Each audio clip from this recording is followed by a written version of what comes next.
Shalom Bapak Ibu dan Saudara yang kekasih dalam nama Tuhan Yesus. Salam berjumpa kembali dalam Renungan Harian HKBP Jambi.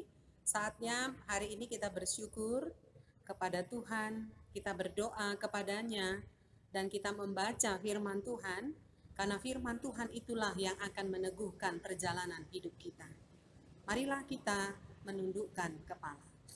Kasih karunia dari Allah Bapa, kasih sayang dari Tuhan kita Yesus Kristus, dan persekutuan daripada Roh Kudus, itulah kiranya memberkati kamu sekalian.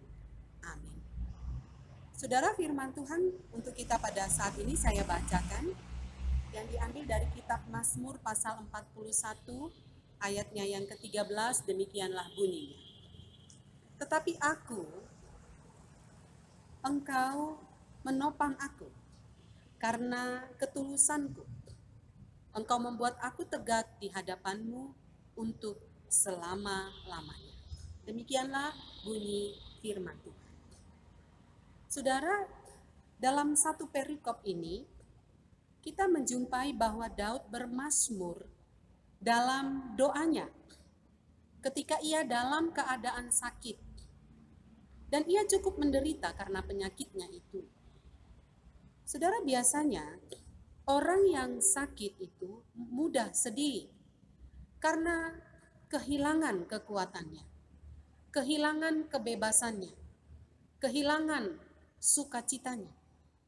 Karena itu saat yang tepat untuk mendekatkan diri kepada Tuhan adalah saat manusia itu dalam keadaan sakit. Karena berbagai pikiran bisa saja muncul dalam diri manusia pada saat dia mengalami kesakitan. Tidak suka diketahui oleh orang yang membencinya. Dan akan muncul berbagai-bagai pikiran negatif. Apakah orang yang membencinya itu mengharapkan kematiannya? Apakah orang-orang menyukai keadaannya? Pemikiran curiga bisa saja datang. Curiga terhadap banyak orang yang membesuknya.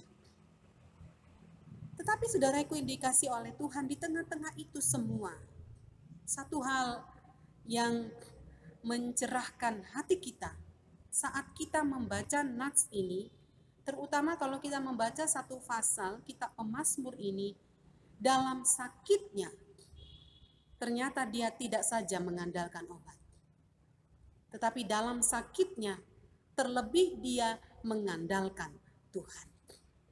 Saudara, dia berdoa, dia melipat tangannya bagai berbicara kepada seorang sahabat. Demikian pemazmur dalam nats renungan kita pada hari ini, dia berkeluh kesah kepada Tuhan. Dia berbicara tentang sakitnya kepada Tuhan, dan dia berbicara tentang pengharapannya kepada Tuhan. Dan yang utama kita melihat dalam perikop ini, diakhiri dengan suatu pengakuan bahwa hanya Tuhan yang menopangnya dalam sakitnya. Hanya Tuhan yang menopang hatinya dalam sakitnya. Dan hanya Tuhan yang menopang imannya, supaya ketika dia sakit, dia tidak kehilangan pengharapannya. Sehingga ia tetap ada, saudara, di hadapan Tuhan. Saudara, bayangkan kalau nats kita pada hari ini, dia berkata, engkau menopang aku karena ketulusanku. Kata menopang di sini bisa kita bayangkan, saudara, bagaikan satu bangunan. Seindah apapun bangunan, tanpa ada penopangnya, maka ketika angin, hujan, badai datang, maka bangunan itu akan runtuh, saudara. Seindah apapun, karena itu penting ada penopang di dalam satu bangunan itu. Saudara, angin kencang itu bagaikan penyakit, bagaikan penderitaan yang dapat merubuhkan harga diri kita, yang dapat merubuhkan ekonomi kita, yang dapat merubuhkan kesenangan, merubuhkan apa yang indah di dalam hidup kita. Karena itu kita membutuhkan penopang. apakah penopang hidup kita, yaitu Tuhan yang dapat menolong hati kita untuk terus berharap, untuk terus menantikan Tuhan, apapun keadaan kita. Dan hari ini pemazmur memberi kesaksian kepada kita yang telah membaca nats ini. Dalam selama-lamanya, dia berdiri tegak di hadapan Tuhan. Karena Tuhanlah sumber kekuatan, Tuhanlah sumber penghiburan. Dan dia tetap eksis di hadapan Tuhan. Dalam segala hal, dia eksis di hadapan Tuhan. Dalam sukacita, dalam duka cita, dalam sakit, dalam untung dan rugi. Tidak ada alasan untuk absen di hadapan Tuhan. Dia selalu hadir di hadapan Tuhan. Tidak ada alasan untuk menjauh dari Tuhan. Tidak ada alasan untuk menghakimi. Tidak ada alasan untuk berkata bahwa Tuhan tidak adil.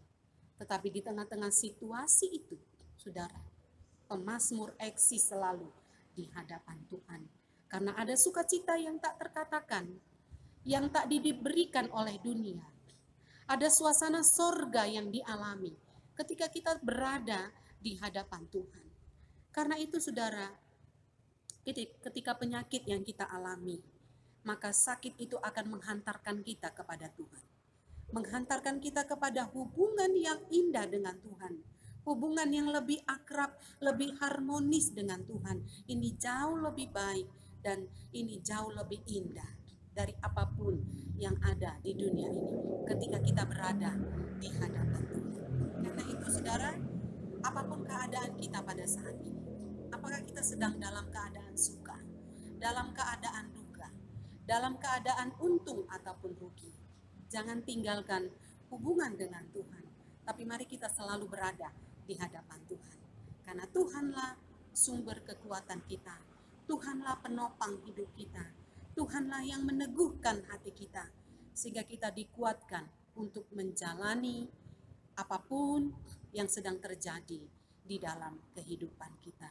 Terutama saudara yang sedang mengalami sakit pada saat ini. Berseru-serulah kepada Tuhan, karena Tuhanlah penolong kita. Amin. Marilah kita berdoa. Terima kasih Tuhan yang baik. Apapun keadaan kami, firman Tuhan mengingatkan kami untuk kami selalu berada di hadirat, berada di hadapan-Mu yang maha kudus, maha suci, yang penuh dengan damai dan penuh dengan sukacita. Karena itu tidak diberikan oleh dunia, tetapi Engkau saja yang memberikannya bagi orang yang selalu mengambil waktu, memberikan hatinya, menyerahkan hidupnya kepadamu. Hari ini hamba-Mu berdoa di layar kaca ini, buat seluruh jemaat Tuhan dimanapun berada. Apapun keadaan kami, apapun keadaan jemaat-Mu, biarlah Tuhan menguatkan dan menyertai mereka, sehingga jemaat-Mu tahu untuk datang kepada siapa.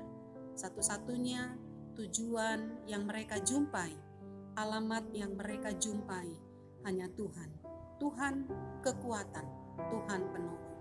Kalau ada yang sakit, Tuhan sembuhkan dan pulihkan. Yang berduka cita, Engkau menghibur mereka. Yang mengalami pergumulan karena ekonomi rumah tangga, Tuhan, Kau cukupkan apa yang menjadi kebutuhan mereka. Berkati setiap rumah tangga anak-anak Tuhan, biarlah penuh dengan sukacita dan damai sejahtera. Kerukunan datangnya dari Tuhan yang diusahakan oleh setiap anak-anak Tuhan di bumi ini. Terima kasih ya Tuhan, dengarkanlah doa kami. Dalam nama Tuhan Yesus kami berdoa dan mengucap syukur. Amin. Shalom Bapak Ibu dan Saudara yang kekasih di dalam nama Tuhan. Selamat kita beraktivitas. Kiranya Tuhan memberkati kita pada satu hari ini.